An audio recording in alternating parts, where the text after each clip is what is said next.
El hermano Dani nos había puesto en contexto del pacto davídico. Ah, bueno, ya vimos ahí lo que pasó entre el pacto davídico y el mosaico, ¿verdad? Esto ya solo es historia, es un muy breve recuento. Moisés no entra a la tierra, ya saben por qué. Pero antes de eso, Moisés bendice a las 12 tribus de Israel y al final de cuentas es bajo Josué como líder, como representante de Israel, el que introduce a Israel en Canaán, ¿verdad? Vimos la conquista, obviamente, como Dios entregó a estas naciones fuertes y poderosas, como eran los cananeos, muchos de ellos gigantes, en fin, y cómo Dios los entrega en las manos de Israel, ¿no? O cómo Dios más bien entrega a estas naciones para Él cumplir, llevar adelante su pacto. Por cierto, la entrega de la tierra prometida, eso vino en cumplimiento de ¿qué? ¿Alguien recuerda? Ahí que se cumple con Josué. La promesa que Dios le hizo a Abraham de que no solo iba a tener una descendencia, que ya sabemos, ya está la descendencia ahí, pero que le iba a dar una tierra en particular, y esa tierra era Canaán. Muy bien. Bueno, vamos a avanzar. Bueno, algo importante aquí que rescatar, pues tiene que ver con lo que sucedió después de la conquista. Esto ya estamos hablando de la tercera generación, si no estoy mal, o después de la tercera generación, cómo Israel entra en un proceso, sí, puede ser llamado de apostasía, por decirlo de alguna manera, ¿no? Como, bueno, Josué, junto con su familia, ellos, digámoslo así, se decidieron por el Señor, ¿no? ¿Recuerdan ese texto de Josué 23, si no estoy mal, cuando él dice, ya aquí está, Dios ha cumplido su promesa, les ha entregado la tierra, ¿no es cierto?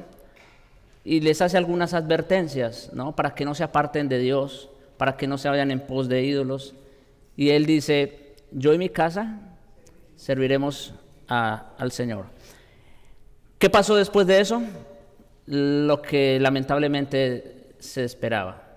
Israel empieza, como digo, a caer en un círculo vicioso de pecado, en primer lugar, siempre eso es lo primero que ocurre. Luego viene la opresión o el castigo. Obviamente, Dios no pasa por alto el pecado, entonces disciplina o castiga a su pueblo. En medio de esa opresión, de ese castigo, el pueblo pues clama al Señor, ¿no? Eso es lo que naturalmente o se espera que ocurra. Dios, en su misericordia, ¿qué hace? Los libera, por lo menos les provee una liberación temporal de los enemigos, que fueron diversos, ¿no?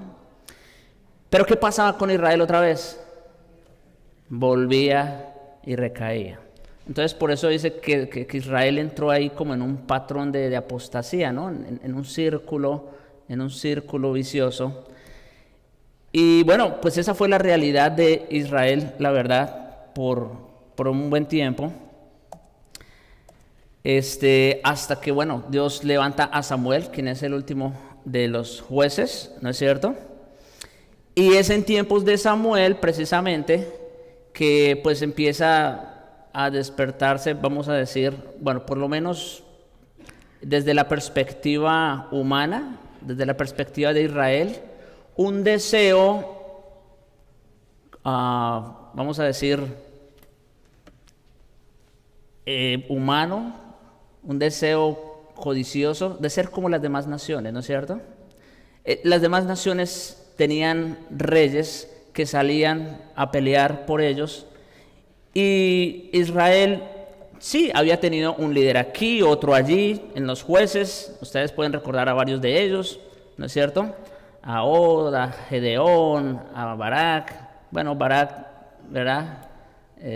Junto con Débora.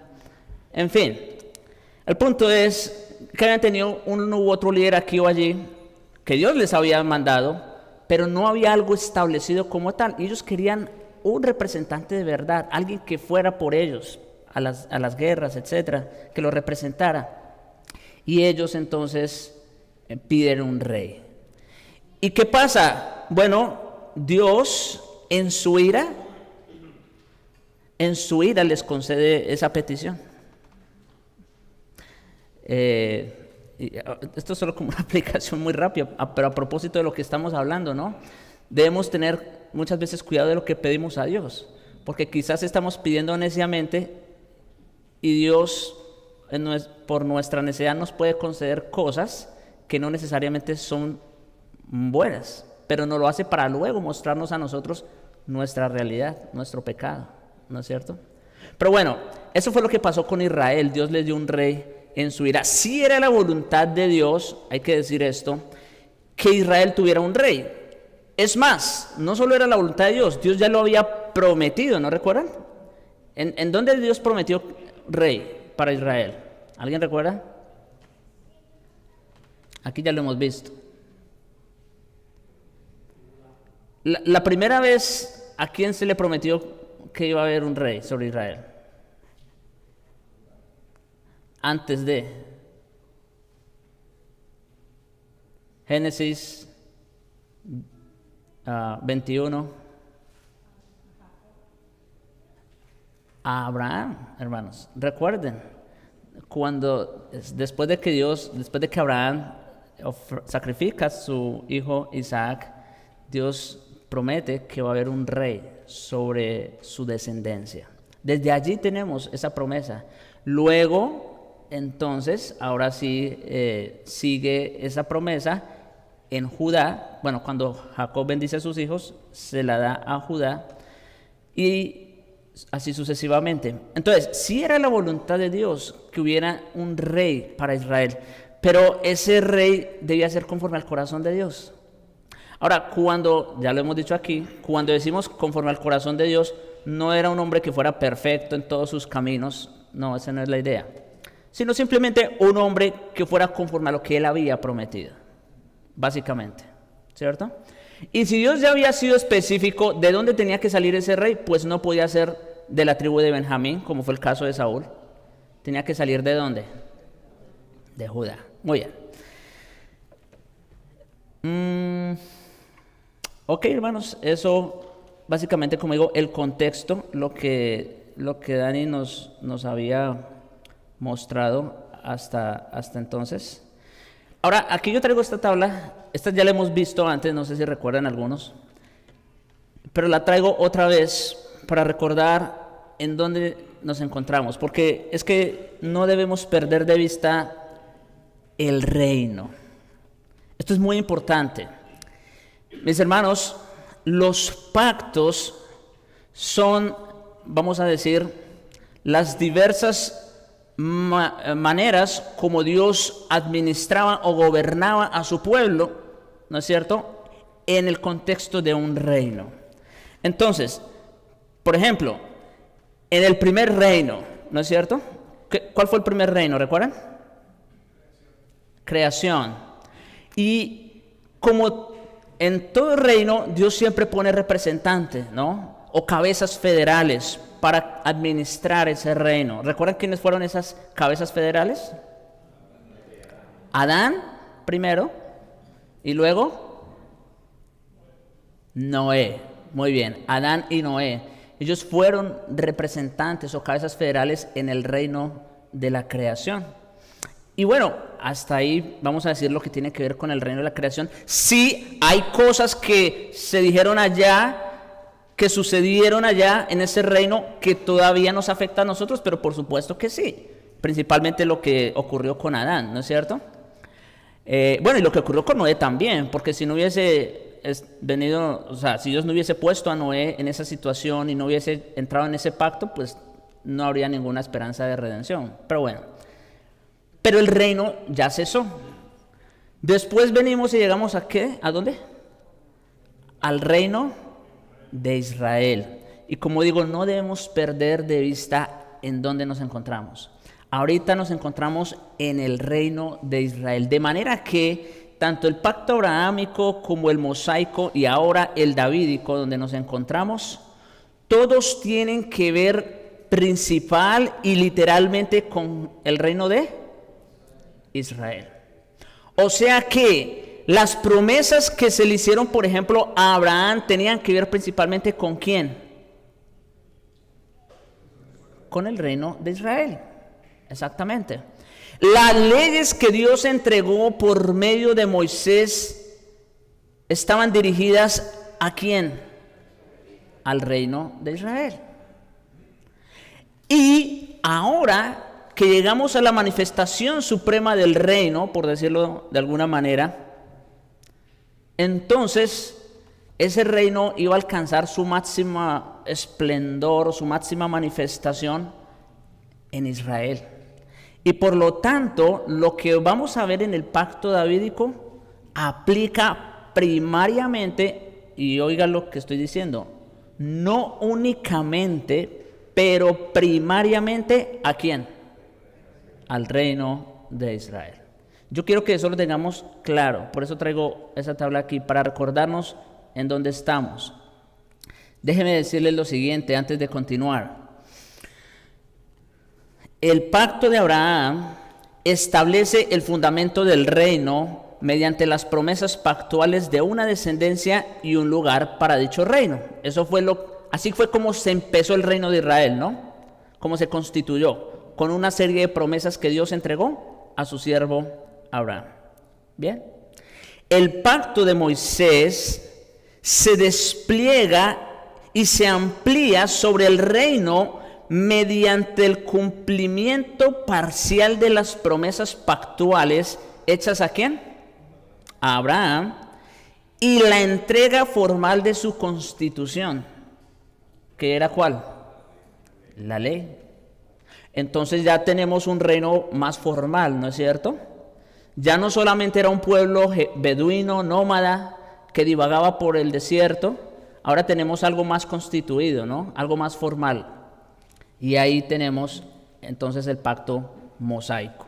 Ahí, como digo, Dios ya empezaba a cumplir las promesas hechas a Abraham y entregó la constitución del pueblo, la ley.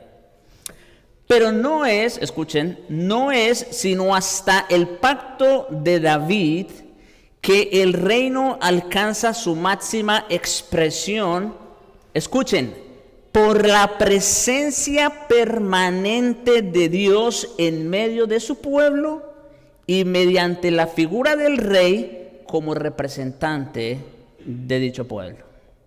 Dos cosas muy importantes y que es en cierta medida lo que vamos a ver el día de hoy. La presencia permanente de Dios. Pregunta, hasta antes de David o Salomón, para ser más específico, ¿dónde habitaba Dios? ¿Dónde?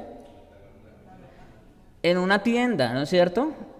Literalmente eso era el tabernáculo, una tienda hecha de cortinas, pero era, otra vez, esa tienda o ese tabernáculo era algo, ¿cómo decirlo? Muy pasajero, ¿no? Estaba un día aquí y otro día estaba allá y no estaba en un lugar establecido como tal, ¿no? No estaba en un lugar fijo. Entonces, pero ahora sí va a llegar el cumplimiento. Entonces, vamos a ir al texto que aparece ahí en pantalla. Bueno, no tienen que ir, lo tengo aquí. Y aquí tenemos ahora sí lo que se conoce como el pacto davídico. La primera vez en las Escrituras que vemos a Dios entrando en una relación pactual con su siervo David. Segundo libro de Samuel, capítulo 7, versículos 8 al 16. Yo voy a hacer lectura de este texto. Como digo, ustedes no sé si alcanzan a leerlo, o si no, pues también pueden buscarlo en sus Biblias, ¿verdad? Eso es solo una parte. hay otra diapositiva con la segunda parte del texto porque es un poco extenso. Dice, ahora pues, bueno, aquí Dios está hablándole ¿a quién? Exactamente, Dios está hablándole a su siervo Samuel. Samuel, quien era sumo sacerdote en Israel en ese tiempo. Dice, ahora pues así dirás a mi siervo David, así ha dicho Jehová de los ejércitos, yo te tomé del redil de detrás de las ovejas, para que fueses príncipe sobre mi pueblo Israel. Está recordándonos de dónde Dios sacó a David, ¿no es cierto? Y he estado contigo en todo cuanto has andado, y delante de ti he destruido a todos tus enemigos, y te he dado nombre grande como el nombre de los grandes que hay en la tierra.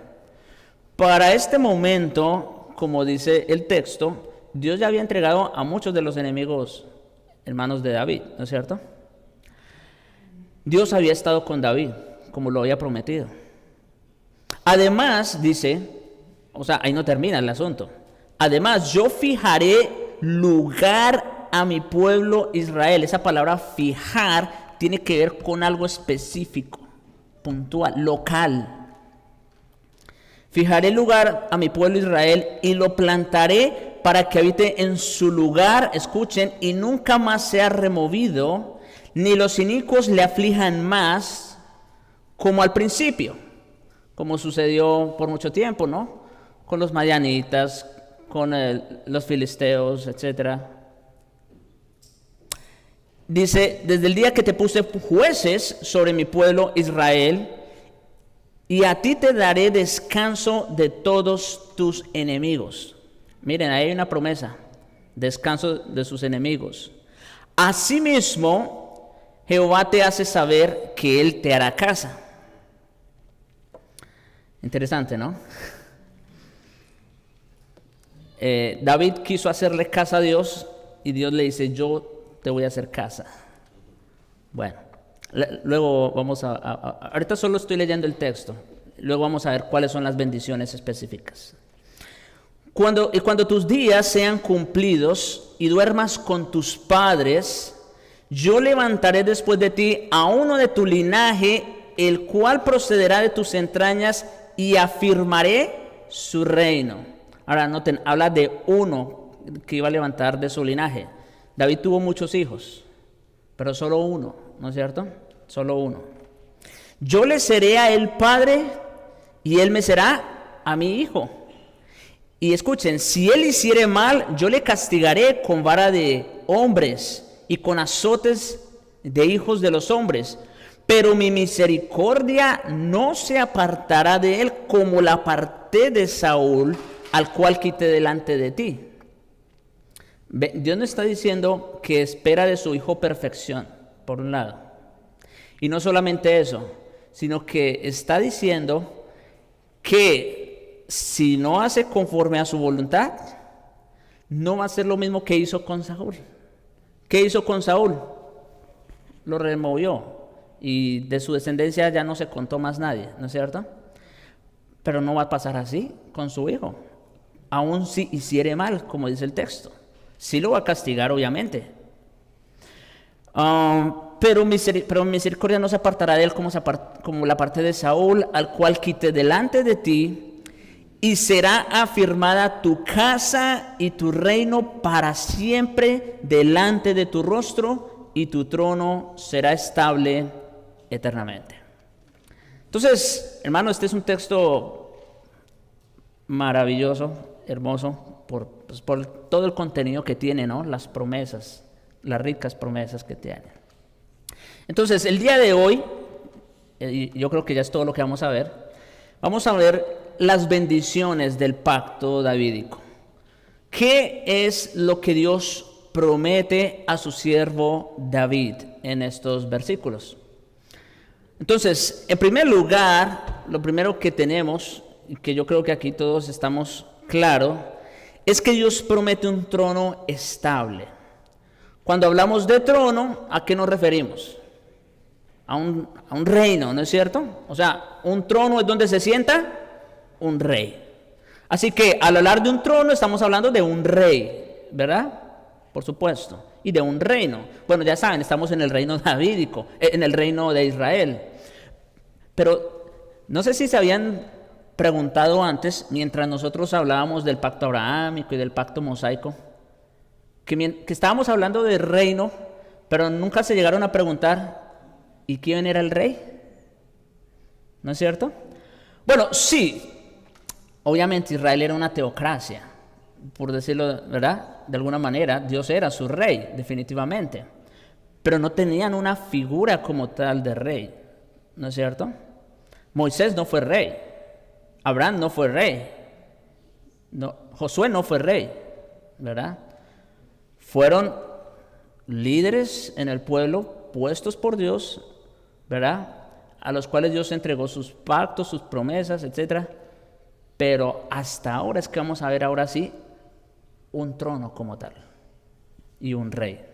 Y entonces en los versículos 12 y 16 leemos, estoy retomando otra vez pues del 2 Samuel 7, dice, pero específicamente estos versículos hablan del trono. Y cuando tus días sean cumplidos y duermas con tus padres, yo levantaré después de ti a uno de tu linaje, el cual procederá de tus entrañas, y afirmaré su reino. ¿Ven? Está hablando de uno de sus hijos, de su linaje, que procederá de sus entrañas, y con él es que va a afirmar el reino. Y en el versículo 16, y será afirmada tu casa y tu reino. O sea, lo que Dios está diciendo es, a partir de ahora, esto ya no va a ser un hombre aquí u otro allí. No. Todos van a ser ¿qué? Descendencia tuya. Todos van a ser de tu linaje. Será firmada tu casa y tu reino para siempre delante de tu rostro, y tu trono será estable eternamente. Entonces, lo que declaran estos versículos es que la casa, el reino y el trono de David serán establecidos y asegurados por medio de su hijo heredero. El reinado de Israel, hermanos, no se basa en el deseo del pueblo de liberarse de Dios, como ocurrió con Saúl, un hombre conforme al corazón del pueblo, lamentablemente, sino que este reinado se basa en el compromiso de Dios de establecer el trono de David. Ahora, aquí tenemos la promesa. ¿Dónde tenemos su cumplimiento? Porque lo que vamos a hacer aquí en esta mañana, el ejercicio va a ser, vamos a identificar la promesa o la bendición del pacto y su respectivo cumplimiento. Entonces, acuérdense, estamos en el reino de Israel. Primer libro de Reyes, capítulo 2, versículos 45 al 46. Ese texto no lo tengo ahí, pero ustedes lo pueden revisar. Aquí tenemos, en 2 de Samuel tenemos el compromiso de Dios de establecer el trono de David. Y en 1 de Reyes, capítulo 2, versículos 45 al 46, bueno, todo el capítulo 2 en realidad prácticamente habla del establecimiento o de la afirmación del reino ¿de quién? De Salomón. Ahí es cuando Salomón empieza a tomar autoridad y empieza a cumplir de hecho los deseos de su padre, ¿recuerdan? ¿Recuerdan que David no tomó venganza de, por ejemplo, de Abisai, del sacerdote Abiatar, de Joab, su oficial? David no tomó venganza de varios hombres, sino que se los encargó ¿a quién? A su hijo Salomón. Y Salomón muy sabiamente actuó con ellos, ¿verdad? Pero prácticamente él los sentenció a muerte, y efectivamente murieron todos los que David le encargó a Salomón. Y al final de esa porción, de esa narración, en el capítulo 2 del primero de Reyes, tenemos esta afirmación, versículo 45. Y el rey Salomón será bendito, y el trono de David será firme perpetuamente delante de Jehová. O sea, si hablamos de los hijos de David, ¿en quién se cumplió esta promesa del trono? En Salomón. Ahora, nosotros sabemos por la historia, hermanos, yo espero que ustedes ya hayan pasado por ahí unas cuantas veces en el relato, pero ¿quién fue el primero que intentó usurpar el trono de David? Absalón. ¿Recuerdan? Sí, Absalón se rebeló, etcétera.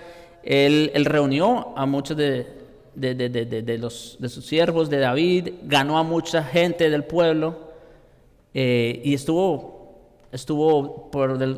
pues tratando de usurpar el trono de David. Ya sabemos cómo terminó Absalón. Pero ahí no terminó la historia. ¿Recuerda? Después, al final de los días de David, ¿quién trató de usurpar el trono? ¿Recuerdan? ¿Recuerdan que llegó el sumo sacerdote diciéndole a David que ya Joab, y aquí sí Joab ya se había unido a él, a su hijo Adonías? Sí. Y pues él seguramente pensó que de los que quedaban de los hijos de David, pues él era el que iba a ser el heredero al trono. Y entonces David da órdenes específicas, manda al sumo sacerdote que vaya y unja a Salomón, que lo monte sobre su mula, etcétera, ¿verdad? Y que lo haga rey. Así que no era cualquiera, no era cualquier hijo. Y esto, hermanos, vemos que es un patrón que se sigue desde mucho antes. Por ejemplo, Abraham tuvo 2 hijos, bueno, tuvo más hijos, ¿verdad? Pero 2 principalmente, Ismael e Isaac. ¿Quién era el hijo de la promesa? No fue Ismael. Luego viene, por ejemplo, el caso de Isaac, que tuvo también a 2 hijos, Esaú y Jacob. ¿Quién era el hijo de la promesa? Jacob, no era Esaú. Y noten, tanto Ismael como Esaú, de hecho, eran los hijos mayores, ¿no es cierto? Y vemos al caso de David, por ejemplo, y tenemos a Absalón, uno de sus hijos mayores, y Adonías, y tampoco era para ellos. O sea que vamos viendo un patrón, ¿sí se dan cuenta? Porque aquí, como en todo lo que Dios hace, no depende del que quiere ni del que corre, sino de Dios, ¿no es cierto? Él es soberano. Él es el que, aquí se cumple el proverbio también donde dice que Él es el que pone y quita reyes, ¿no es cierto? Efectivamente, así es. Y vemos entonces aquí en Primero de Reyes a Salomón como el heredero al trono y con quien Dios confirma el pacto. Dice, el trono de David será firme perpetuamente delante de Jehová. Y versículo 46, última parte, y el reino fue confirmado en la mano de Salomón. Ahí ya no nos debe quedar ninguna duda de quién estaba hablando en 2 de Samuel 7. Estaba hablando de Salomón. La estabilidad del trono de David, hermanos, se convierte en la estabilidad de la nación entera. Ellos pueden mirar al rey y ver al rey nombrado, el ungido del Señor, el escogido de Dios, cuyo trono será establecido por Dios mismo. Era su promesa, su compromiso, y aquí su cumplimiento. Y como se ha dicho otras veces, y aquí sí, pues es literal, conforme iba el rey, iba el pueblo. Ahora sí tenemos a uno que los representaba a ellos. A uno que los representaba a ellos en 2 sentidos. En un sentido horizontal, vamos a decir, con las demás naciones, ¿sí? Obviamente. Y no tenemos duda de que Salomón pues fue el rey más próspero que hubo, no solo sobre Israel, sino sobre toda la faz de la tierra, ¿no es cierto? A él venían reyes de otras naciones también, ¿recuerdan? A pedir consejo, a escuchar su sabiduría, etcétera, etcétera. Entonces ya tenían un hombre que los representaba con relación a los demás, pero también en cierta manera con relación a Dios. Porque recuerden, hermanos, que el rey tenía ese compromiso serio también delante de Dios. No lo representaba como el sumo sacerdote en el sentido de que él ofreciera los sacrificios para expiación y todo lo demás. No. Pero en el sentido de que si el rey era un hombre sabio, un hombre fiel, un hombre serio, obediente a la ley de Dios, ¿qué pasaba con el pueblo? Al pueblo le iba bien. Pero ¿qué pasaba si el rey era un hombre perverso, malvado, negligente, descuidado de los deberes para con el Señor? ¿Qué pasaba con el pueblo? Así mismo iba el pueblo. Por eso, conforme va el rey, va el pueblo. Muy bien. Aquí tenemos entonces el trono estable. Segunda bendición, reposo y prosperidad en Canaán. Pero bueno, antes de pasar, no sé si hasta aquí tienen algún comentario, alguna pregunta de lo que hemos dicho.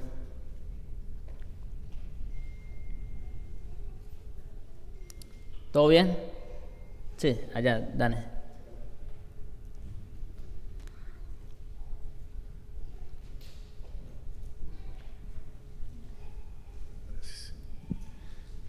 Solo quería hacer un comentario en lo que tú estabas hablando en Segunda de Samuel, en el versículo 15, que dice: pero mi misericordia no se apartará de él, como la aparté de Saúl, al cual quité de delante de ti.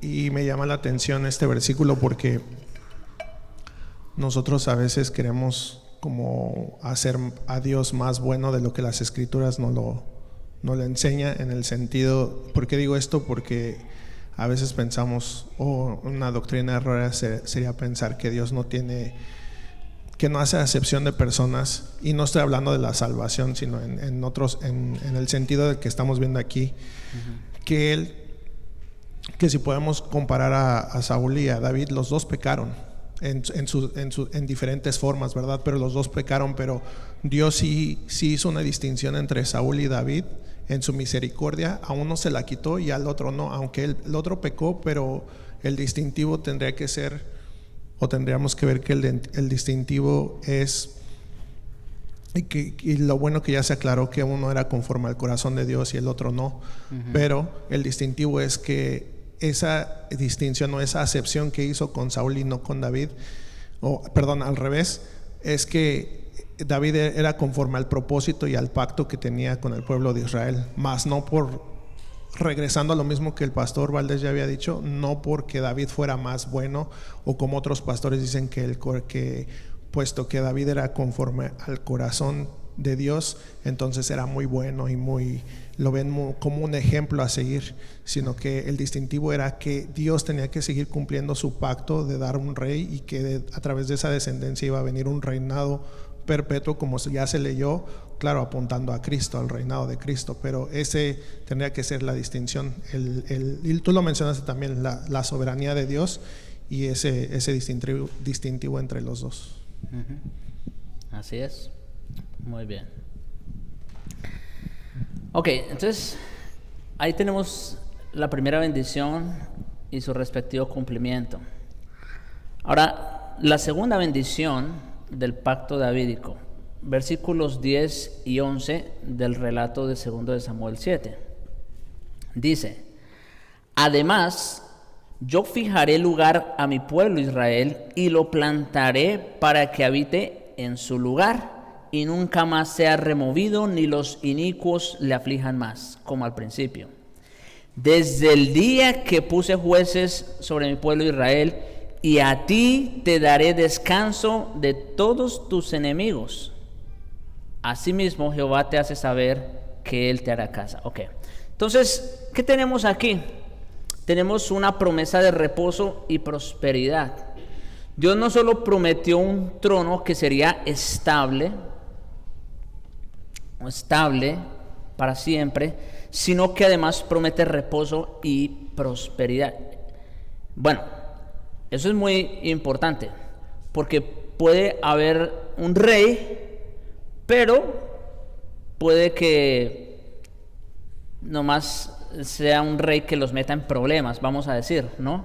Pero no, aquí tenemos una promesa de reposo y prosperidad. Estos versículos prometen seguridad para Israel como nación.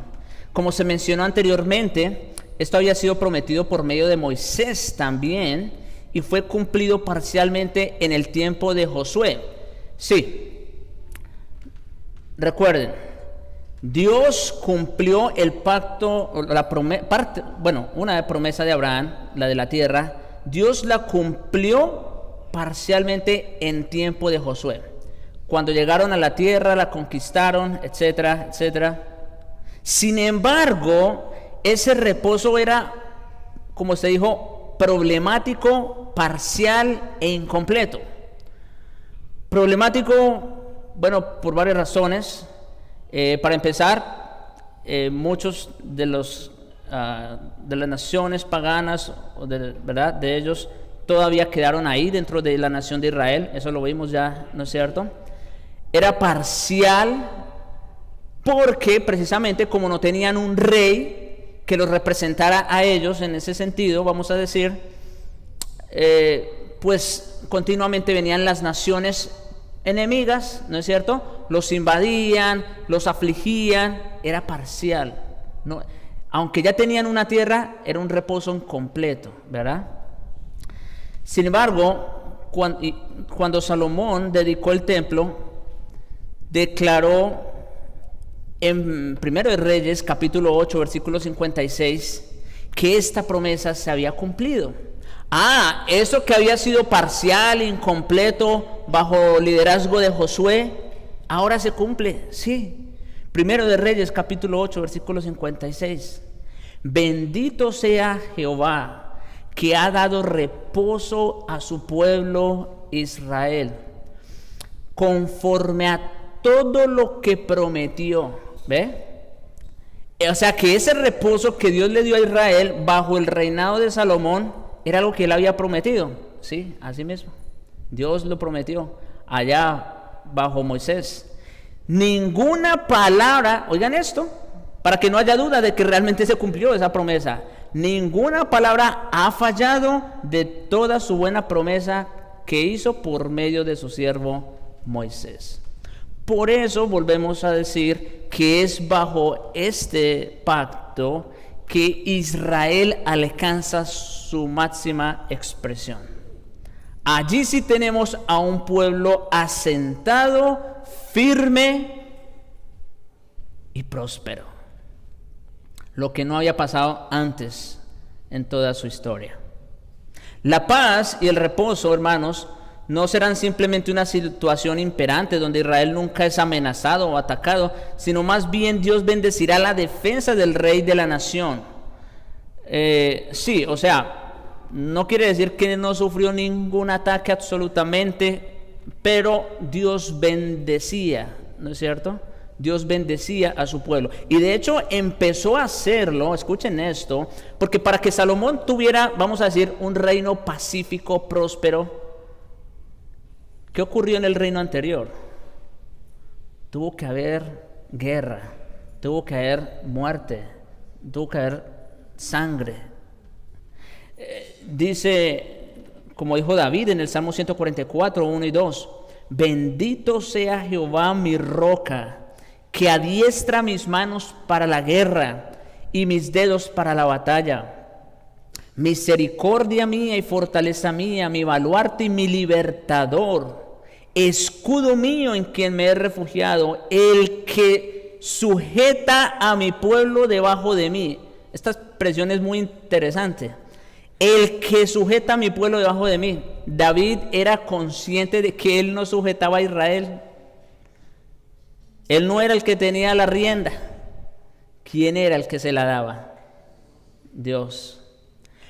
Así como Dios era el que le daba las victorias, así como fue Dios el que los libertó definitivamente de sus enemigos. Eso fue lo que ocurrió en tiempos de David, para que en tiempos de Salomón pudieran experimentar esa abundancia, esa prosperidad, ¿no es cierto? Ese reposo. Aquí como una aplicación rápida, no lo tengo, pero ¿verdad? Pensando en esto, cuando la gente quiere paz sin justicia, ¿no les suena eso algo con la actualidad que vivimos aquí en nuestros países, etcétera? ¿Quieren paz? Sí, qué bueno, pero sin justicia, o pasando por alto la maldad, la corrupción. No puede haber eso. Noten cómo pasó con Israel. Primero Dios acabó con todo eso y entonces después fue que pudieron experimentar la paz. Pero bueno, avanzo. Eso solo era una aplicación ahí al lado, al margen.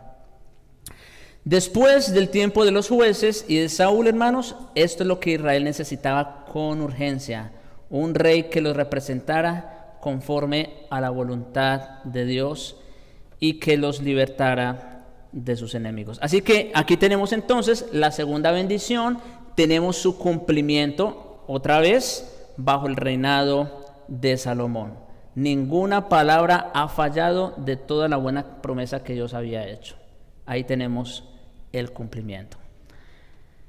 Esto con respecto a la segunda bendición.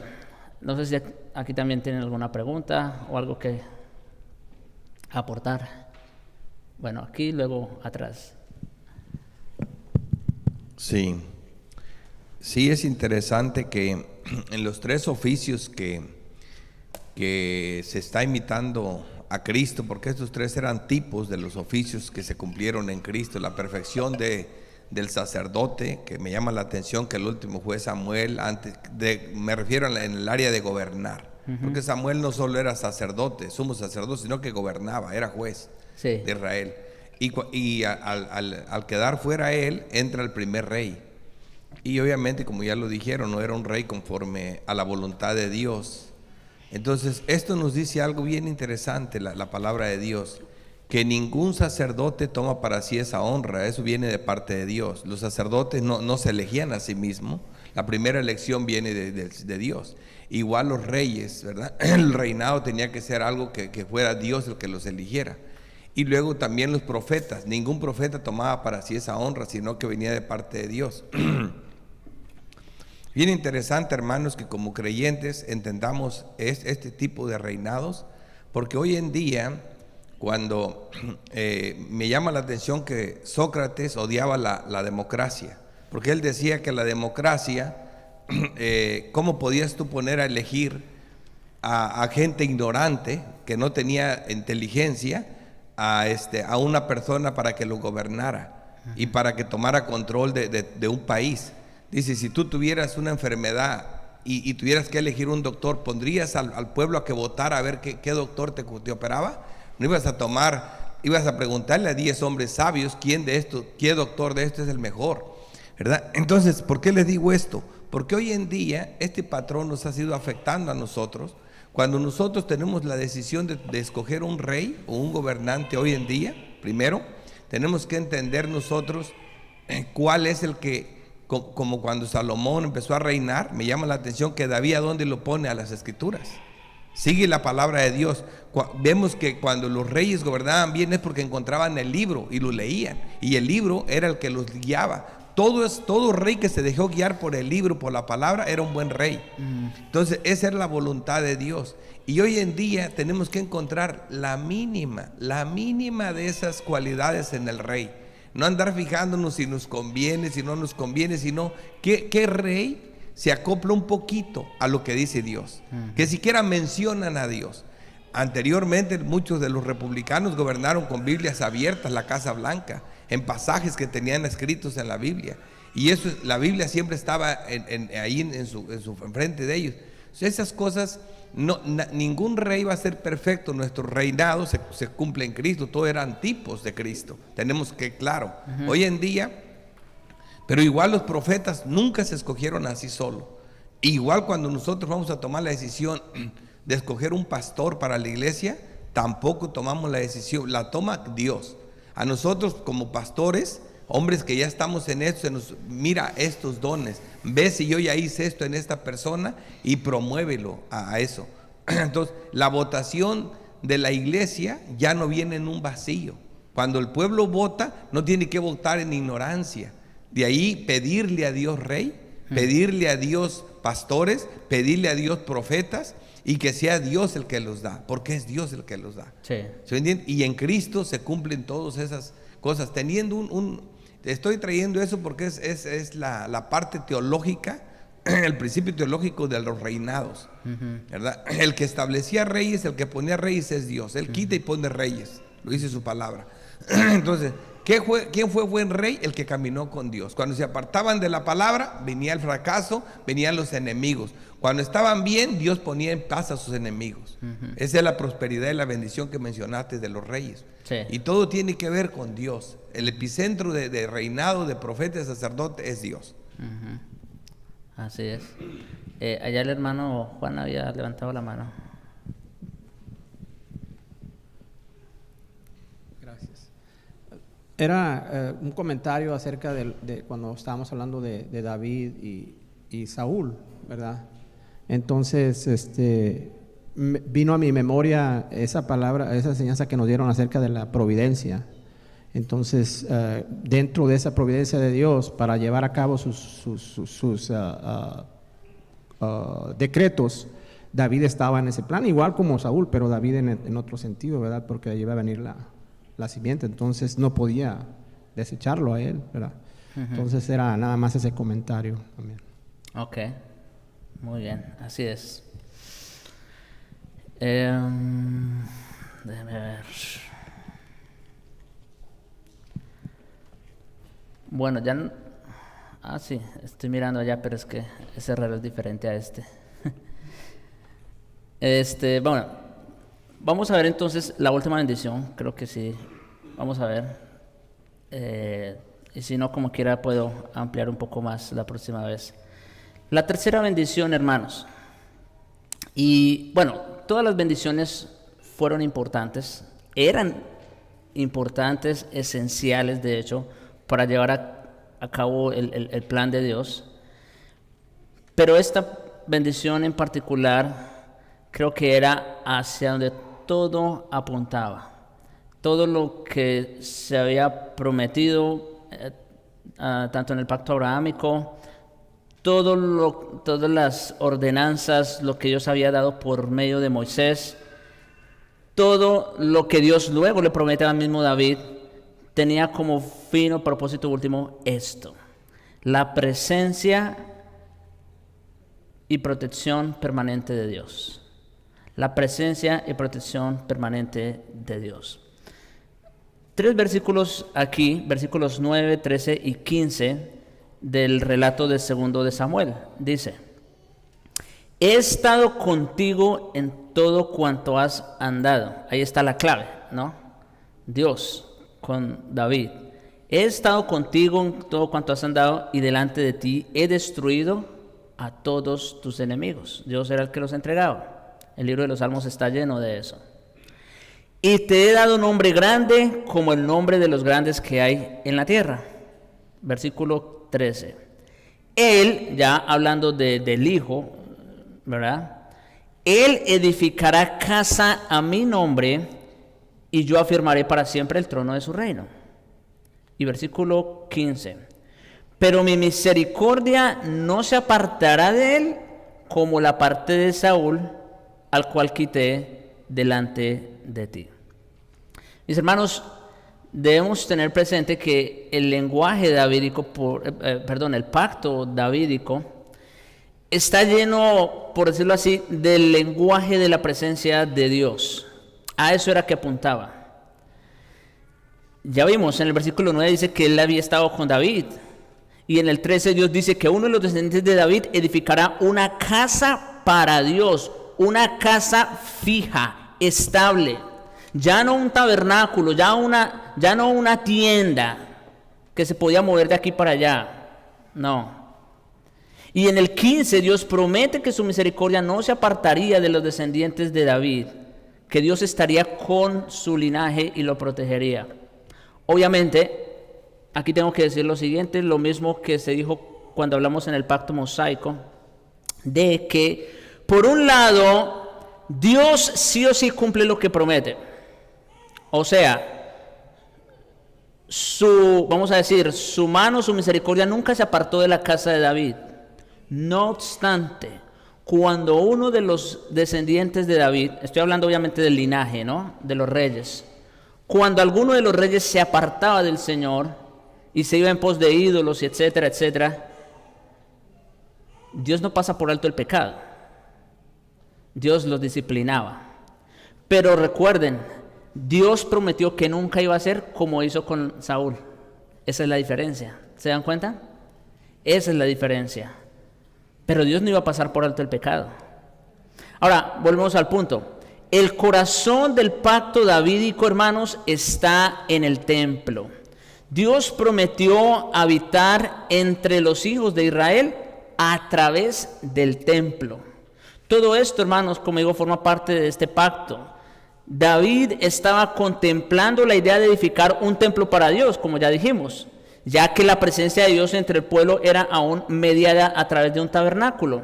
Sin embargo, Dios le dijo a David que él no sería quien construiría el templo porque él era un guerrero y él había derramado mucha sangre.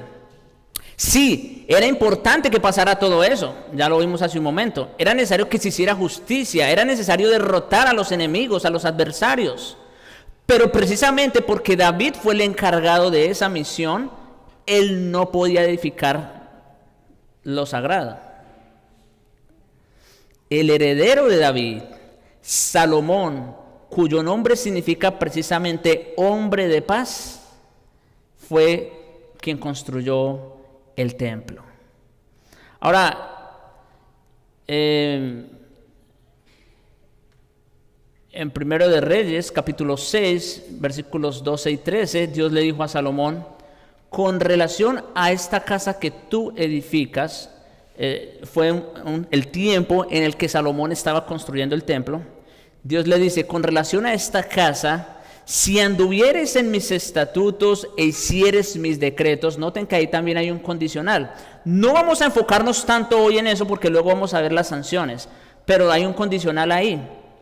Si anduvieses en mis estatutos e hicieres mis decretos y guardares todos mis mandamientos andando en ellos, yo cumpliré contigo mi palabra que hablé a David, tu padre. Habitaré en ella en medio de los hijos de Israel y no dejaré a mi pueblo Israel. Así es, hermanos, Dios prometió habitar en medio de ellos, ya no en un tabernáculo, en algo que se podía, en un mobiliario, sino en algo fijo, en algo estable, donde Israel ya iba a permanecer allí para siempre. La gloria de estas declaraciones, hermanos, no puede ser pasada por alto. La generación de Josué y Caleb salió de Egipto y Canaán y murieron. Ellos murieron, ¿no es cierto? Sus hijos, la generación idólatra, después de Josué, pasaron y murieron también. De hecho, pasó el tiempo de los jueces y ¿qué pasó con todas esas generaciones? Igualmente murieron. En el último de los jueces estaba Samuel, quien murió en el capítulo 25. David, hermanos, es anciano y muere también. En 1 de Reyes 2, ahí se relata la muerte de David. Cuando llegamos al periodo de la construcción del templo bajo Salomón, Israel por fin está en su propia tierra, llena de su propio pueblo, bajo su propio rey, con su Dios, en su templo, en su ciudad capital. Bajo Salomón, todas las promesas y bendiciones de Dios entregadas a Abraham, Moisés y David alcanzaron su cenit o alcanzaron su clímax. Allí tenemos, o como digo, podemos decir que la dedicación que hace Salomón del templo en 1 de Reyes es un texto que también les recomiendo que lo puedan leer en sus casas. desde el versículo 12 hasta el 30, lo tengo ahí, pero obviamente no lo vamos a leer, es muy extenso. Pero la dedicación que hace Salomón del templo, vamos a decir, es el punto culminante del Antiguo Testamento, porque este fue el propósito de Dios con su pueblo, hacer de Israel un reino de sacerdotes y gente santa. Eso fue lo que Dios se propuso. Desde el momento que Dios llama a Abraham, Dios no solamente se propuso tener un pueblo ahí como cualquier otro. No, Dios tenía un propósito en particular: hacer de Israel un reino de sacerdotes y gente santa. Esa fue la promesa que se hizo en el pacto mosaico, allá en Éxodo 19. Y es lo que tenemos aquí. Llegamos entonces a lo que se podría llamar el clímax del Antiguo Testamento, el clímax del reino de Israel. A esto era lo que Dios apuntaba. Obviamente, guardando las proporciones, déjenme hacer esta aclaración, para que no se me vayan a ir de aquí confundidos. Sí. Este es el clímax ¿de qué? Del Antiguo Testamento. No estoy hablando de toda la revelación, ni estoy hablando de todo el propósito de Dios. Estoy hablando del Antiguo Testamento. Porque, como vamos a ver después, obviamente, todo esto al final siguen siendo ¿qué? Sombras y tipos. Sombras y tipos. Pero vamos a decir, este es el clímax de la sombra y de los tipos. El templo de Dios en Israel, en Jerusalén específicamente. Por medio del pacto davídico, Dios dio a Israel un trono establecido, reposo y prosperidad en Canaán y su propia presencia y protección. Sin embargo, esta solo era la parte del yo me comprometo a, de parte de Dios. La parte tú te comprometes a, esa la veremos después, con la ayuda de Dios. Bien, hermanos, vamos a dejar hasta aquí. Como siempre, estoy ahí disponible si tienen preguntas o algo para hacer después en el descanso. Oremos. Padre bueno, misericordioso, gracias te damos, Señor, por tu revelación. Gracias te damos, Señor, que ahora nos enseñas ya nosotros con una revelación completa. Gracias te damos, Señor, porque de alguna manera nos permites contemplar todo, Señor, todo el proceso, todo lo que tú hiciste para llevar adelante tus propósitos, tus planes soberanos, primeramente con Israel y por supuesto también con nosotros, tu iglesia.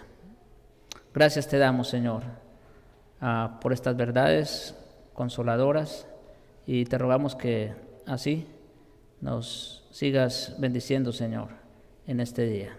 Te lo rogamos en Jesucristo. Amén.